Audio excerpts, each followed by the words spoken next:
go for it, right? All right, so these right here are your windstorm panels. On the exterior of the home, you might notice some windstorm pegs sticking outside the windows, and I believe the front door as well.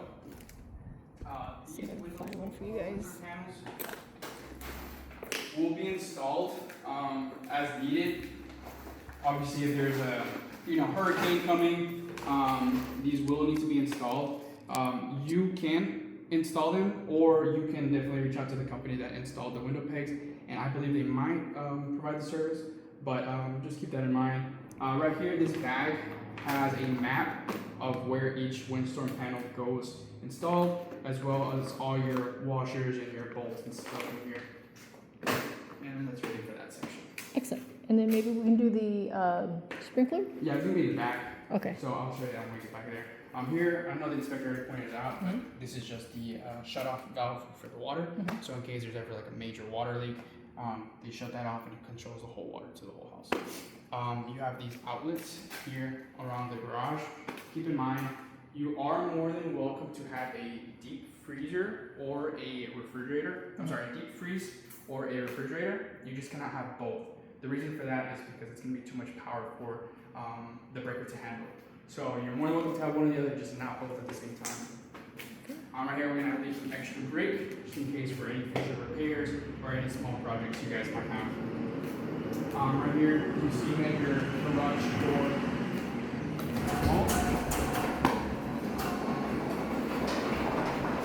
In case of any emergencies down the line and power goes out, and you don't have any access to the wall remote, you're going to grab this restraint, you simply pull on it, and it unlocks from the latch and it allows you to use it manually. Right now, we're going to put it back up. Can you guys caulk the around the studs there? Do you see that? Oh, I see what you're saying. Yeah. It's, we typically don't actually some exterior wall, Oh, okay. but it's mainly just used for support for the garage doors. I can still tell Just the cover it painters up. to just see if they can do a little caulking on there. Okay, thank you so much. Yeah, of course. What else? Down here, there are sensors for the garage door. Sometimes as small as debris can block the sensors and it won't allow the garage door to operate as needed. One day there is power in the home, the garage door is not working. Just check the sensors. It's literally you just take your finger and just wipe the sensors. Sometimes it's just little small debris that gets in the way. Question, like, are there supposed to be gaps here? You're talking about right here for the support? Yeah. So typically any time that there's exterior walls right on the garage, it's simply just for support on here. But what I'll do is I'll just exit for the drywall company and see if they can just clean it up a little bit. Okay, yeah, if they can fill in the gap. And then is there supposed to be open up like that? Yeah, so when garage, so let me close it so I can show you an example. So it actually does the same thing in the attic. You never want it to be fully closed in here because there's so much hot air and moisture. You don't want there to be, you don't want it to be fully closed. You need a little gap to allow any of that hot moisture that typically could get trapped in the garage. You want it to escape through here. Okay. As well as the other side.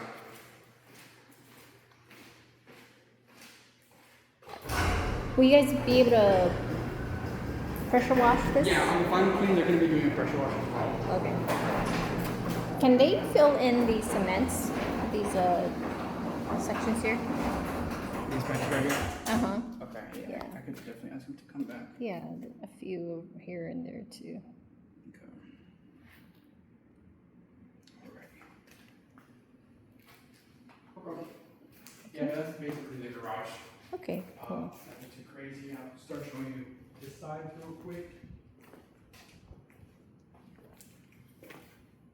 So on this side right here, we have a clean out. Homeowners don't have to worry about this.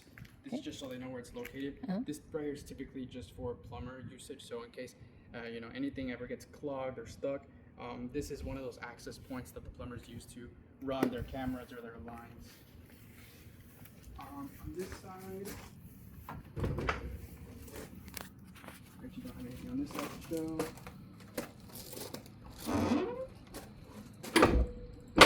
So I'll go to the other side. Okay.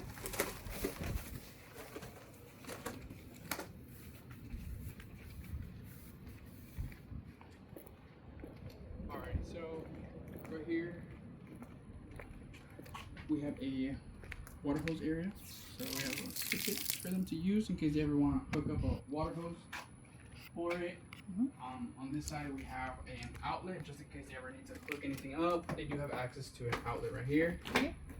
As I mentioned before, these are the windstorm panels, little pegs that we need to install per windstorm code. Oh. And you're gonna notice it on every single window. Yep. Here it is. And we're gonna open the gate.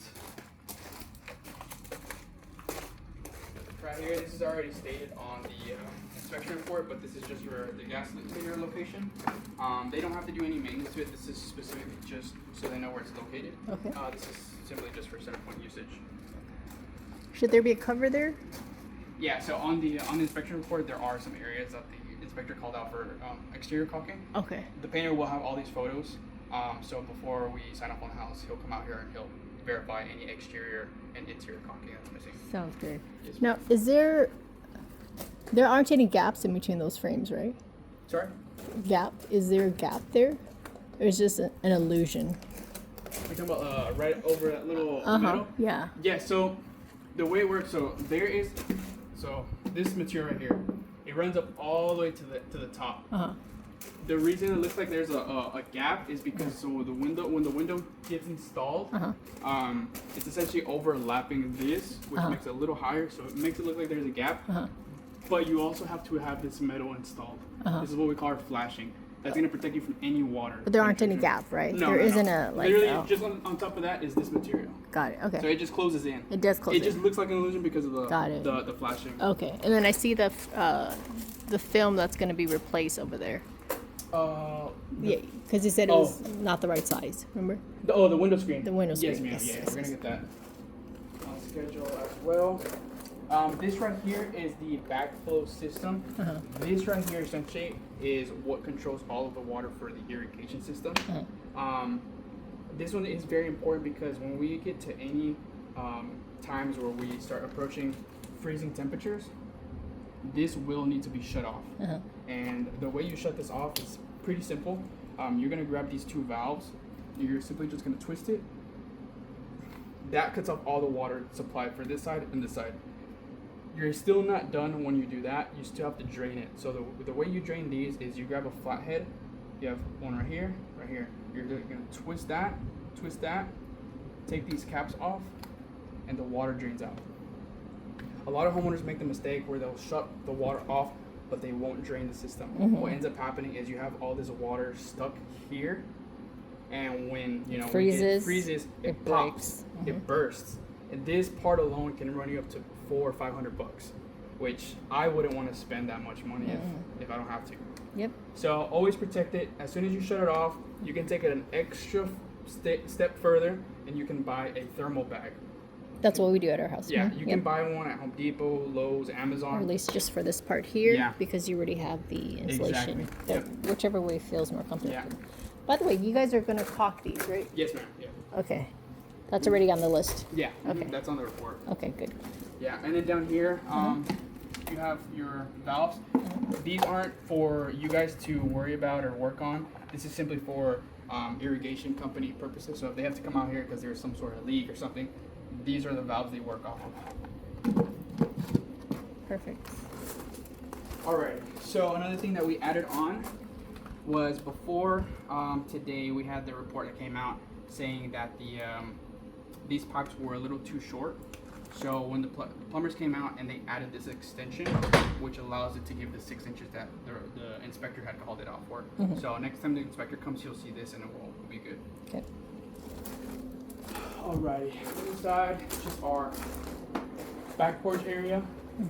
You have this cap, which also, I'm not sure if you noticed, in some of the bedrooms you have this cap. That cap is simply we call it a blank plate, and it just pre-wired for you in case you ever want to hook up a fan, or a light, that's already pre-wired for them. Oh, okay. Should there be a gap between that? So that was another thing on the report. Good. Okay. Yeah, that's all for the painter. Okay. So they're gonna Yeah, close the gap, right? Mm-hmm. Okay. Yeah, they're gonna seal it. Perfect. And then back here they have another outlet. Now And over then here. they're gonna take care of the rest of these defects, right? Yeah. Okay. This one. Do we need a blue tape or? No, that's on the report already. Got it. Okay. Yeah, I'm gonna still take pictures. Perfect. All right, so this right here is our main breaker box. So as you see, everything is on, everything is labeled. The electricians came out a couple days back, like I mentioned before, and they replaced one of these that was just constantly red. Replaced it with a brand new breaker. Right here, this is also certifying you that the home is Energy Code certified already. So very, very good news. They just leave a sticker here just verifying that it was completed and it passed everything. Down the line, you know, if anything were to happen with a breaker, let's say it trips, very, very easy fix. This is what's gonna show up. They're gonna come out, it's gonna be red. You simply just turn it back on. Now, if you get to a point where there's a breaker that keeps tripping and it's just constant, you more than likely have a faulty breaker. But good news for you is that you do have warranty with the electricians. So if something happens, reach out to me. I will get that sorted out for you guys, and we'll make an appointment so that they come out here and replace this for you. Perfect. Thank you. Of course. Close that up. And then this we're- over here- Sorry. Oh, sorry. We're keeping an eye on the grass, right? Yes, I think that was one of their concerns too. Yeah, Okay. Great. This right here is your electric meter. You don't have to do any maintenance to this. This is simply for center point purposes. Okay. Yeah, that's that. Right here we have a. I'm not sure if you noticed. They have a box in one of the closets.